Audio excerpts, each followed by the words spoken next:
আমার মতন কে, কে আছেন যে বাসায় কোনো মেহমান আসতে চাইলে বা কোনো অনুষ্ঠান হলে একেবারে ঘুম সবকিছু এলোমেলো হয়ে যায়। আর যখন আমরা দেশের বাড়ি যাই ঈদের ছুটিতে আমরা বছরে দেশের বাড়ি ৩ বেলা যাওয়া হয়। ইন বছরে ২ টা ঈদ আর ডিসেম্বরে ছেলেদের পরীক্ষা হয়ে গেলে। এই ৩ বেলা যখন আমি দেশের বাড়ি যাই আমার আনন্দের সীমা থাকে না। ১ সপ্তাহ আগে থেকে কোন ড্রেসটা নেব, কোন ড্রেসটা পরবো, কোন ড্রেস কিনতে হবে শুধু এইগুলা নিয়ে চিন্তা ভাবনা। সারাদিন মাথার ভিতরে এগুলা ঘুরপাক খাবে। আসসালামু আলাইকুম, সবাই কেমন আছেন? আশা করি সবাই ভালো আছেন। আলহামদুলিল্লাহ আমিও ভালো। আজ ভিডিওটি শুরু করলাম সকাল থেকে। সকালে রেডি করে ছেলেদের স্কুলে দিয়ে এসেছি। এসে বোরকাটা খুলে আমি আমার গাছগুলো দেখতেছিলাম যে গাছগুলোর কি অবস্থা। এই গাছগুলা যখন নার্সারি থেকে এনেছিলাম গাছগুলো কত ছোট ছিল। সেই গাছগুলো বড় হলো, গাছে ফুল ধরলো এবং সাইড থেকে আরও ছোট ছোট বাবু হচ্ছে গাছের। আসলে আমার প্রাকৃতিক জিনিসের পরে কেমন যেন একটা অন্যরকম মায়া। আমার ঘরে যে ইনডোর প্ল্যান্ট গাছগুলো আছে আমি এদের খুব যত্ন নিই। বাচ্চাদের মতন এদের যত্ন করা লাগে। আমার কিছু, কিছু জিনিস আছে যে তাদের দিকে তাকালে আমার ভিতর থেকে কেমন যেন একটা মায়া হয়ে যায়। যেমন ছোট বাচ্চা বা গাছপালা, পশু-পাখি এগুলো দেখলে আমার খুবই মায়া লাগে। যেমন বিড়ালের বাচ্চা, গরুর বাচ্চা বা হাঁস মুরগির বাচ্চা এরা ছোট থাকতে এত কিউট আর এদের দেখলে আমার খুবই মায়া লাগে। সারাদিন মন চায় যে ওদের আমি কোলের ভিতর করে রাখি আর খুব আদর করি। আমি বিয়ের আগে থেকে বাচ্চা খুবই পছন্দ করি। আমি বাইরে গেলে বা কোনো অনুষ্ঠানে গেলে যদি কারোর কোলে কোনো বাচ্চা দেখতাম যে তাকে কোলে নিতাম, আদর করতাম। এদিকে গাছগুলো দেখে বিছানাটা ঠিক করে ছেলেদের স্কুল দিয়ে আসার সময় বাজার করে নিয়ে এসেছি। সেগুলা বের করছিলাম। এখানে কিনেছি একটা ব্রয়লার মুরগি আর ২ টা সোনালী মুরগি। ব্রয়লার মুরগিটা উঠায় রাখবো আর সোনালী মুরগি ২ টা দিয়ে রোস্ট আর পোলাও করবো দুপুরের জন্য। এই গরমের জন্য তেমন একটা আমরা মশলা জাতীয় বা ভারী খাবার খাওয়া হয় না। প্রতিদিনই কোনো মানে সবজি বা পাতলা ঝোলের তরকারি খাওয়ার ট্রাই করি। কিন্তু বাচ্চারা তো প্রতিদিন ওই খাবারটা খেতে চায় না। আর বাচ্চাদের প্রতিদিন আমি সান্ত্বনা দিয়ে রাখি, "বাবা আজ না কাল করবো, কাল করবো।" এভাবে আর করাই হচ্ছে না। যাই হোক গরমও না এবছর আর যাবেই না। এত বৃষ্টি হচ্ছে তারপরেও কেমন জানি গরমই কমে না। অবশেষে আজকে পোলাও আর রোস্টটা করে ফেললাম। কেননা বাচ্চাদের তো খেতে মন চায়। আমার একটা সময় ছিল যে আমি খুব মানুষের কথা ভাবতাম। সবসময়ের জন্য যে অমুক কেমন আছে, অমুক কী করতেছে। মানে যে আমাদের রক্তেরও সম্পর্ক না বা দূর সম্পর্কে কোনো চাচা, মামা তাদের কথা নিয়ে আমি খুবই সবসময় ভাবতাম। কেন জানি না আমি খুবই মানুষের কথা সবসময়ের জন্য ভাবি যে কে কী খাচ্ছে, কে কীভাবে চলতেছে। এই নিয়ে আমার বোন আমাকে খুবই রাগ করত। যে তোর অত লাগে কেন? তুই এত মানুষের কথা ভাবিস কেন? এই যুগে কে কার কথা ভাবে? আসলে মানুষের কথা ভেবে, ভেবে আমি এখনো কিছু করতে পারি না। আমি এখনো যদি একটা কোনো দামি ড্রেস কিনি বা কোনো ভালো কিছু খাই, আমার খুবই মানুষের কথা মনে পড়ে যে আমি তো এগুলা খাচ্ছি, অনেকেই এগুলা খেতে পারতেছে না বা আমি কেন আজারে ৫,০০০ ৳১০,০০০ দিয়ে ড্রেস কিনবো। অনেকে আছে যে ছিঁড়া জামা পরতেছে, আমার খুবই মায়া লাগে। আমার ভিতর থেকে জানি কেমন একটা ফিল হয় আমি বুঝাতেই পারবো না। এইগুলা ভেবে, ভেবে আমার যতগুলা ড্রেস আছে বা আমার সাহেব আমাকে যত ভালো ড্রেস কিনে দেয় ১ থেকে ২ বার পরার পরে আমি ওইগুলা মানসিকে দিয়ে দিই। আসলে এগুলা বলা ঠিক না কিন্তু আমার কথায় এসে গেছে এজন্য বললাম। জানি না যে বলা কতটুক ঠিক হলো। কিছু, কিছু মানুষ আছে ওর সাহেব তো ভালো চাকরি করে বা ভালো পজিশনে আছে কিন্তু ওদের ঘরে এরকম ভালো নামি দামি কোনো ফার্নিচার বা ওরা ভালো কোনো ড্রেস পরে না কেন? আসলে আমাদের গ্রামে আমার মা দাদিরা একটা কথা বলতো যে আত্মা না মিশলে আত্মীয়তা হয় না। সেম জিনিসটা এরকমই যে আমার সাহেবের মন আত্মা যেমন আমারও মন আত্মা এরকমই। এইজন্য আমরা কিছু করতে পারি না।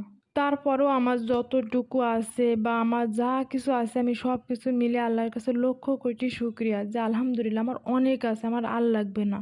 আরেকটা কথা বলি, আমি যদি আমার কাপড় বা ড্রেস জমায় রাখতাম তাহলে মনে হয় ৩ পাল্লা ২ টা আলমারিতেও আমার কাপড় ধরতো না। কিন্তু আসলে এখন সবকিছু মিলে আমি যদি বলি মানে যা আছে, আছে আমার চলার মতন আছে। আমি অতিরিক্ত কোনো কিছু পছন্দও করি না। সেটা হোক আমার ক্ষেত্রে কিংবা আমার বাচ্চাদের ক্ষেত্রে। আবার আমি কিছু, কিছু মানুষদের দেখেছি তাদের বাসায় মেহমান আসলে ভালো একটা মাছ বা মাংস ওইটা দিয়ে দুপুরে খাবে, আবার যা থাকবে ওইটা দিয়ে রাত্রেও খাবে। যদি না থাকে তাহলে একটু ভর্তা ভাজি করে রাত্রে মেহমানদের খাওয়াবে। আসলে এটা আমরা কখনো পারি না। আসলে কারোর পার্সোনাল কথা বলা ঠিক না। আসলে আমি যেগুলা দেখি ওইগুলা কি আর বললাম। আসলে আমি কারোর উদ্দেশ্য করে বলিনি, কেউ নিজের দিকে নেবেন না। কালকে আমার বাসায় মেহমান আসবে, তাই আমি এগুলা বিকালে রেডি করতেছি। আর এখানে আমি ক্ষীর আইসক্রিম বানাবো, তাই আমার ঘরে কনডেন্স মিল্ক ছিল না, তাই কনডেন্স মিল্কটা নিজেই বানাচ্ছি। আমি সব কিছু নিজের হাতে করার চেষ্টা করি। নিজের হাতে করলে হয় কি অনেকটা ন্যাচারালভাবে করা যায়, বা অনেকটা ন্যাচারাল খাবারও বাচ্চাদের খাওয়ানো যায়। ক্ষীর আইসক্রিম বানাইতে হলে একটা ক্রিম বানাতে হয় আর একটা ক্রিম দোকানের থেকে কিনতে হয়। এই দুইটা ক্রিম মিলে তারপরে ক্ষীর আইসক্রিম বানাতে হয়। এদিকে চলে আমি সেই ক্রিমটা নিজেই বানিয়েছি। এখন দুইটা একসাথে মিক্সড করে ব্লেন্ড করে নিচ্ছি। আমার ঘরে আগে থেকে এই কন্টেনারটা ছিল। আগে আমি একটা ক্ষীর আইসক্রিম কিনে খাইছিলাম, সেই বক্সটা ছিল। সেই বক্সে আমি আমার আইসক্রিমটা বসালাম আর উপরে একটু কাজু বাদাম কিশমিশ সুন্দর করে ডেকোরেশন করে নিলাম। মেহমান আসার আগে সব কিছু রেডি থাকলে মেহমানদের সাথে অনেক সময় দেওয়া যায়, গল্প করা যায় বা মেহমানদের নিয়ে ঘুরতে যাওয়া যায়। মেহমান আসে বসে থাকবে আর এদিকে আমি রাঁধবো, এটা আমি কখনো পছন্দ করি না। আমি সবসময়ের জন্য চেষ্টা করি মেহমান আসার আগে সব কিছু রেডি থাকবে, রান্না রেডি থাকবে বা নাস্তা আইটেম সব কিছু রেডি থাকবে। এখানে আমি চিকেন বানাবো, এই জন্য চিকেনটাকে ম্যারিনেট করে ফ্রিজে রেখে দেবো।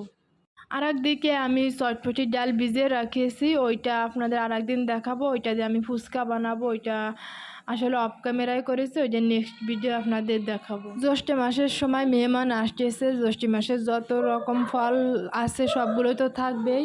যাই হোক, এদিকে আমি সব কিছু রেডি করে ফ্রিজে রেখে এখন রাত্রে রান্নার জন্য চলে এসেছি। এখানে আমি কিছু ট্যাংরা মাছ নিয়েছি। ট্যাংরা মাছটা আমি খালি পানি দিয়েই রান্না করব। খালি পানি বলতে আমাদের ওইদিকে বোঝায় যে কোনো তরকারি বা কোনো সবজি না দিলে সেটাকে আমরা খালি পানি বলি। ট্যাংরা মাছের অনেকগুলাই ডিম হয়েছিল, তা ধোয়ার সময় ডিমগুলো বেরিয়ে যেছিল, এই জন্য আমি ডিমগুলো আলাদা করে বেরিয়ে রেখেছিলাম। এখন অর্ধেক জালে ডিমগুলো দিয়েছি। ডিমগুলো কিন্তু আমিও তরকারি হয়ে গেলে উঠায় আমি আগে খেয়ে নিই। আমার মাছের ডিম খেতে অনেক ভালো লাগে। সন্ধ্যার সময় ছেলেদের কোচিংয়ে দিয়ে আসার সময় একটা বাস্কেট কিনেছি। এই বাস্কেটটা হলো ময়লা কাপড় রাখা বাস্কেট। আমার সংসারের জিনিস কিনতে খুবই ভালো লাগে। আমি তো আপনাদের সামনে সবসময় বলি যে আমার খুব কম বয়সে বিয়ে হয়েছে, কিন্তু সেই কম বয়স থেকেই কেন আমার সংসারের মাল জিনিসের প্রতি এত আকর্ষণ, যেটা সখী যখন দেখবো তখন সেটাই কেনা লাগবে। আসলে আমার ঘরে যে মাল জিনিস আছে 20 থেকে 30 জন মানুষকে খুব ভালোভাবে আপ্যায়ন করা যায়। অনেকেই ভাবতে পারেন যে ওর থেকে তো আমার ঘরে আরও আছে। আমার ঘরে যে মাল জিনিস আছে 100-150 মানুষ খাইতে পারবে। হ্যাঁ, থাকতে পারে। আমি অনেক ভিডিওই দেখি বা অনেক মানুষের বাসায় দেখি যে অনেক মাল জিনিস, যে তাদের ঘরে এত মাল জিনিস 400-500 মানুষও থাকা খাওয়ার ব্যবস্থা আছে।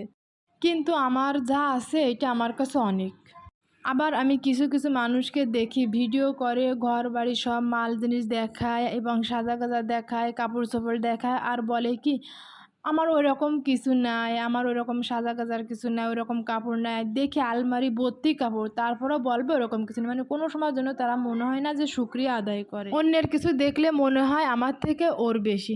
থাকতে পারে, সবার কি একই রকম ক্যাপাসিটি কেনার বা রাখার? যার যা আছে সে ততটুকু নিয়ে শুকরিয়া আদায় করা উচিত। আমি আপনাদের আর একটা কথা বলি, এখন কিছু কিছু ব্লগাররা আছে দেখি স্বামী স্ত্রী ব্লগ করে আর কি মিল মোহাব্বত বা প্রেম ভালোবাসা ভিডিওর মধ্যে দেখায়।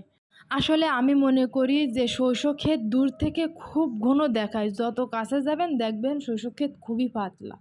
তার মানে আমি বুঝাইতে চাইছি যে অনেকেই ভাবে যে ওদের মধ্যে কি মিল মোহাব্বত বা ওদের মধ্যে কি প্রেম ভালোবাসা, আসলে না। যে দেখেন খোঁজ নিয়ে দেখেন, অন্যেরটা দেখে কখনো লোভ করবেন না, কখনো নিজের সংসার অশান্তি করবেন না। হয়তো মনে হয় আমি একটু জ্ঞানের কথা বেশি বলে ফেললাম, আসলে না, আমার মন থেকে যতটুকু আছে আমি ততটুকু বলার চেষ্টা করেছি। আজ আমার ভিডিওটি এই পর্যন্ত। সবাই ভালো থাকবেন। আল্লাহ হাফেজ।